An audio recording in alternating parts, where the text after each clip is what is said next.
Hey, it's Mazzy. New jazz records and Groovy reads, baby. Books. Read. Books, get it? First of all, I want to show you this.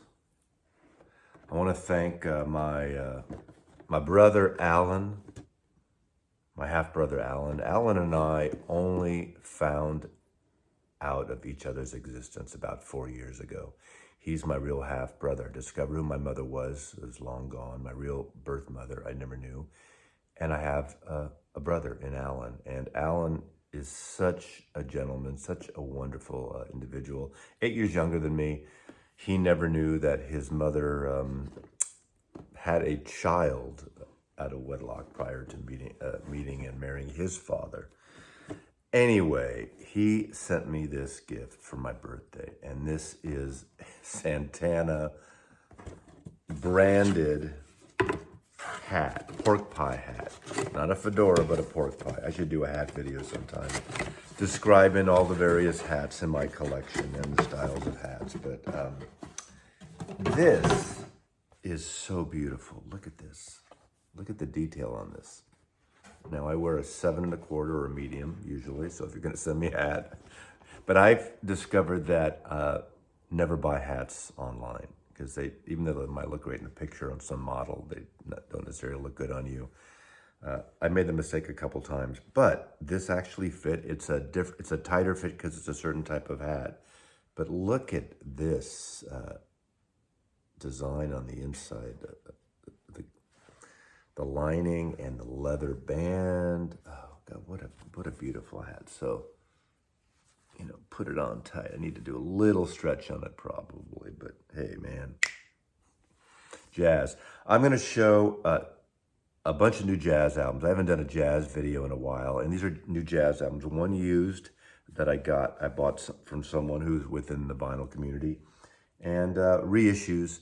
But I really want to talk about, the bulk of the reissues are from the Prestige label. And the Prestige label, I'll get into a little bit, started in 1949 by Bob Weinstock. In 1960, there's a couple of sub-labels. There's Moodsville and Swingville and Bluesville, a blues line. I'm going to show a few of those. And just give you a little taste of it. Those are from the Analog Production series that they've issued. Amazing sounding record, beautifully put together, printed cover, wonderful, all analog cuts. But first, I want to start with something a little different. Aside from this beautiful chapeau, look at this. I love this. I love a good hat. A good hat. Probably shouldn't be wearing this shirt with it. Tunnel Records, San Francisco, a favorite record store of mine. I am not a shill for Tunnel or for Santana or for the hat world. But I want to talk about a couple books one I'm halfway through, one I've read 4 or 5 times over the last, literally almost 50 years. And I pulled it from my collection and I just went through it recently. And this is a book. Since we're talking about jazz here, I want to show this book by Studs Terkel, and this is called Giants of Jazz. This was Studs Terkel's first book, written in 1957. And what it is a series of essays that Studs wrote about a series of older jazz artists, sort of the beginning of jazz, the birth of jazz, the great American music, original music created in America, all American.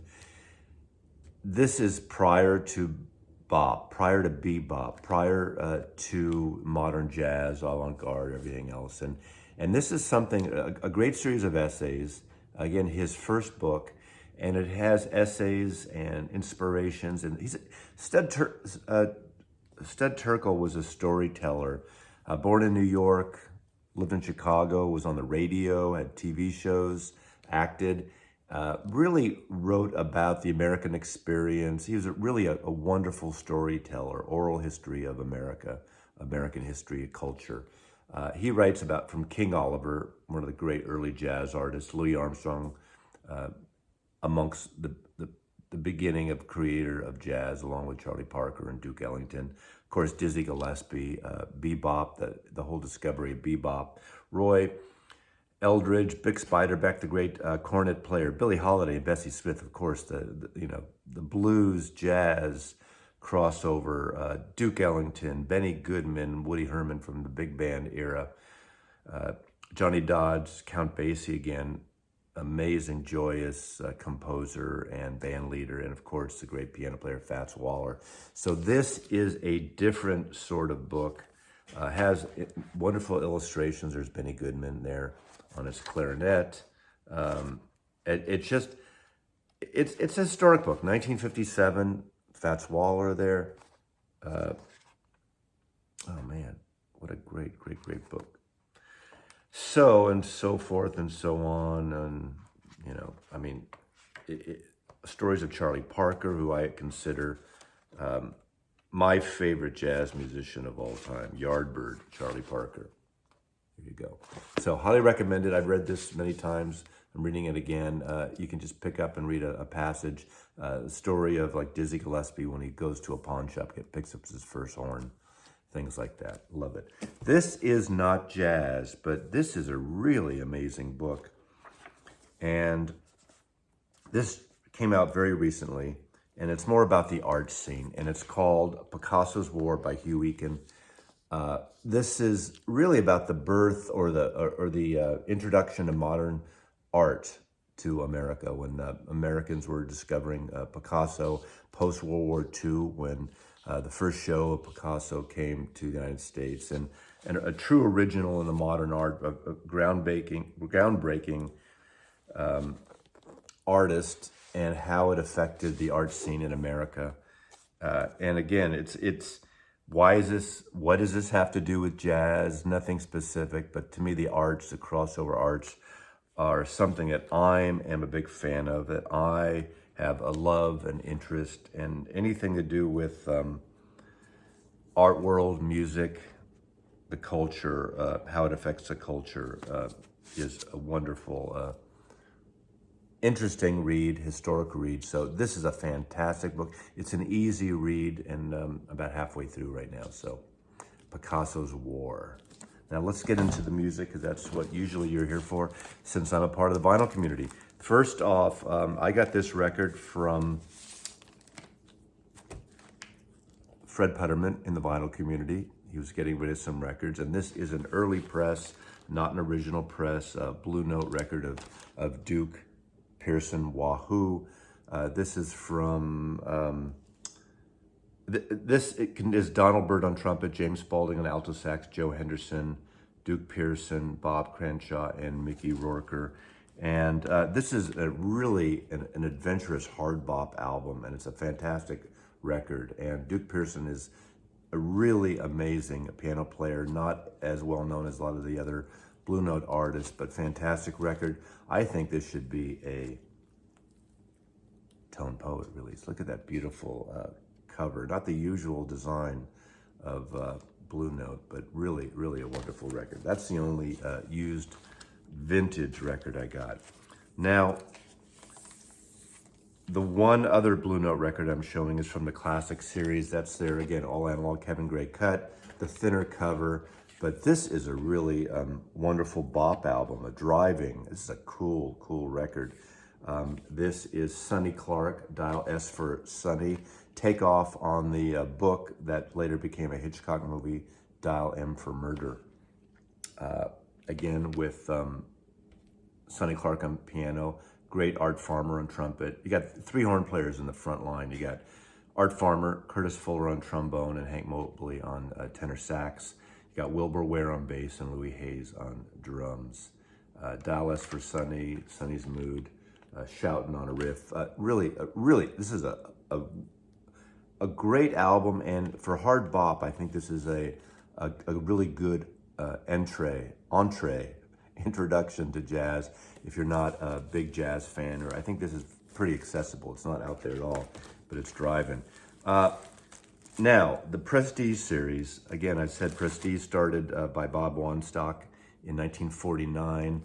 In 1971, Prestige was sold to Fantasy, and I believe that was around the same time that Fantasy also bought Riverside Records from Orrin Keepnews. So Fantasy was really building up their jazz catalog. These Blue Note records, most of them, I believe, maybe even all of them, were engineered by Rudy Van Gelder. So they have a great sound, but they have a different sound than the Blue Note things. And it's really a great sound, great covers.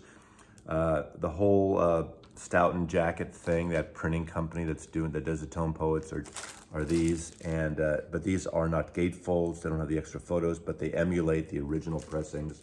And they're really fantastic. Acoustic Sounds, Analog Productions, issues these. I think he first put these out around 10 years ago, and he's been repressing them with a new deal with Prestige recently. So they come and go. So if you're interested in any of these, you go to the website and you push, even if it says back order or waiting for a repress, just push it and they'll show up a year later at your house. Now, these two, you know, out of 4 records, the last 4 records that Miles Davis did for Prestige, he did them in really a flurry of recording sessions. What is it, 1 or 2 weeks, I believe. There's steaming, relaxing, there's working, and there's fucking. I don't remember the other. I'm blanking out on the other ones, but I think working is going to be repressed soon.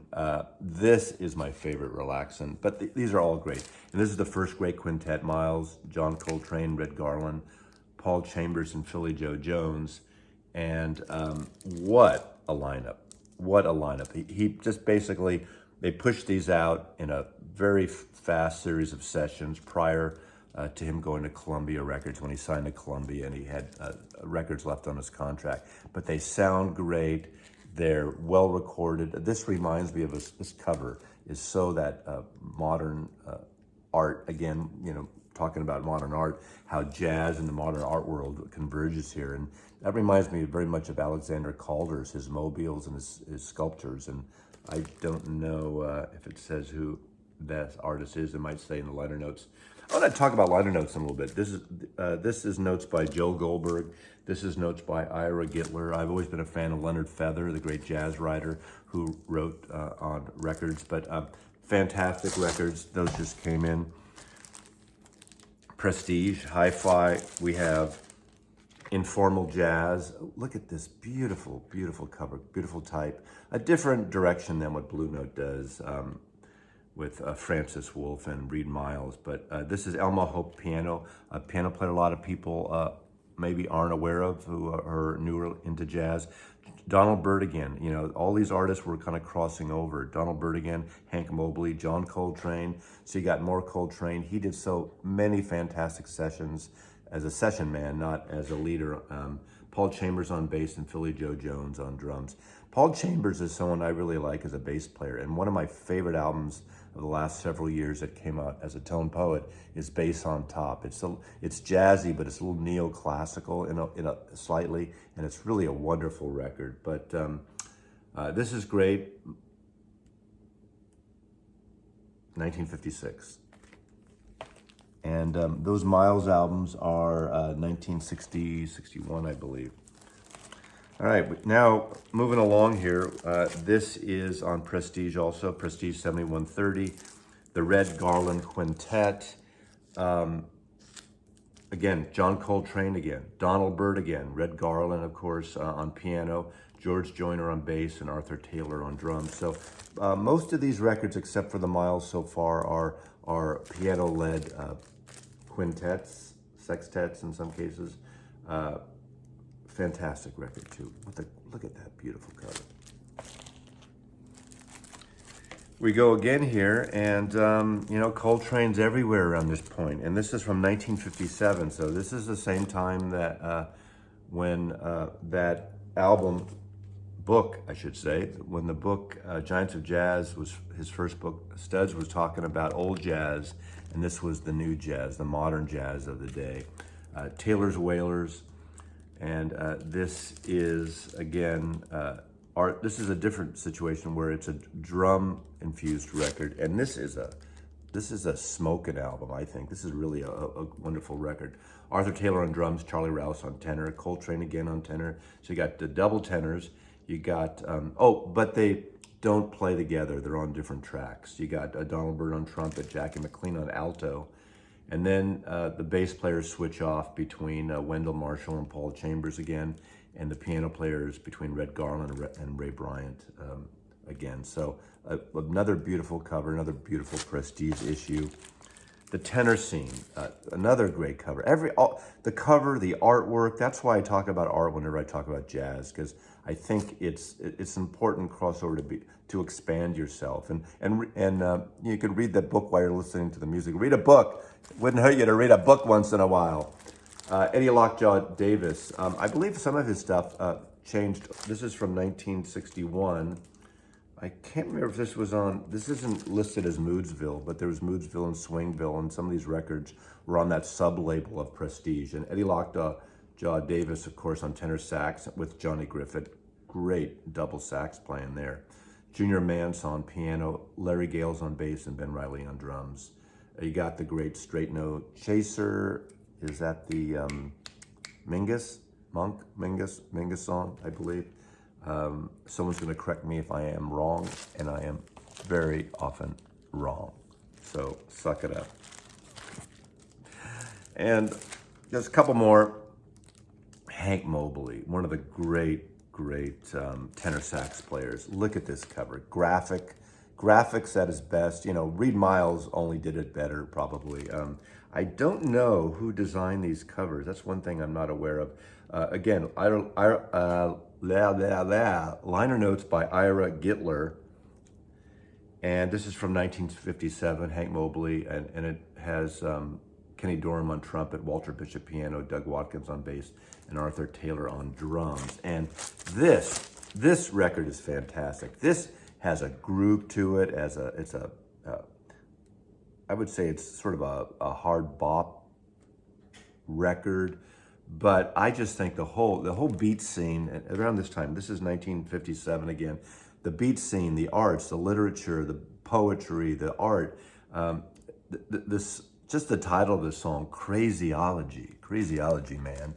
What a fantastic song. And also Zalento. This rocks for a jazz album, not the whole thing, but again, beautiful record, great cover. This is a highly recommended. Again, these records come and go at Acoustic Sound, so you really got to push that button, and then they show up whenever they show up. It could be years, could be months, maybe decades. And lastly, I'm going to slow it down late at night, have that cocktail. This is like a 2 a.m. record. And this is Prestige Moodsville. See that label, Moodsville? Moodsville, baby. This is a great Gene Ammons. This is a sexy record. This is a slow record. This is a record that you're falling in love to. You're romancing the stone here with Gene Ammons. Now, this opens up. Gene Ammons, Richard Wyans on piano, Doug Watkins on bass, and J.C. Hurd on drums. This is a soothing, sexual, slow boil of an album. Mazzy loves it. And it opens up with a song. This is 1964, or 1963. But it opens up with a song that I first heard because of the Music Man. The Music Man on Broadway, of course, the movie version, 76 trombones, all that.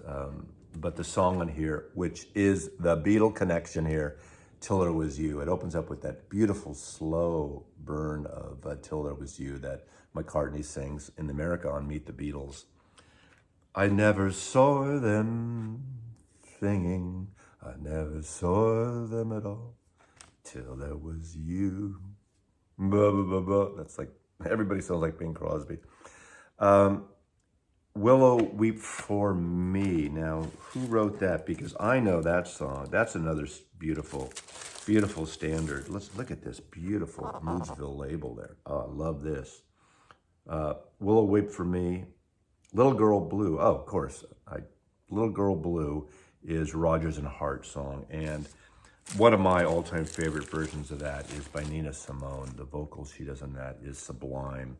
And I love that. That's an album that is a must. Bethlehem Records, Nina Simone. I'm going off kilter here. And this ends up with one of the great standards of all time. Again, really sensual, sexy, Someone to Watch Over Me. Beautiful record. Moodsville, Gene Ammons, sexy record. And that's Prestige. Prestige, the whole idea of just, it's a prestigious label. Kind of ballsy to name your company Prestige, right? Anyway, hope you like these records. Fantastic jazz record, fantastic sounding. Read a book. Oh, I mentioned about liner notes. I wish albums, certain modern artists would put out albums with liner notes on the back. And I remember one of the first rock music critics that I ever read was Ralph J. Gleason, who wrote for the San Francisco Chronicle. And he wrote countless liner notes for jazz albums and some rock albums, because what's great about Ralph Gleason, you can look online and watch the series of jazz videos he did on KQED, Public Broadcasting in San Francisco, live gigs and interviews with artists like John Coltrane, all the great jazz artists that came through San Francisco in the early 60s, late 50s, early 60s, I guess. And what a great writer. He smoked a pipe, had this mustache, but also in the Chronicle, he was the Chronicle critic. He would write reviews on Bob Dylan, and he was really into the whole scene, the music, psychedelic with Jefferson Airplane, Grateful Dead, and really gave that art, that music, a lift in San Francisco. I'll never forget he did a full-page review when the Beatles' White Album came out, and he just loved it. But I'm paraphrasing here, but the title of that review, and it's etched in my brain. Again, I might be slightly off. It's "The New Beatle Album Comes in a Plain White Wrapper." That was the headline on that review. He would later start Rolling Stone magazine, co-started with Jan Wenner. They started it together in 1967. So thanks for watching again. Mazzy loves you, and just cool, man.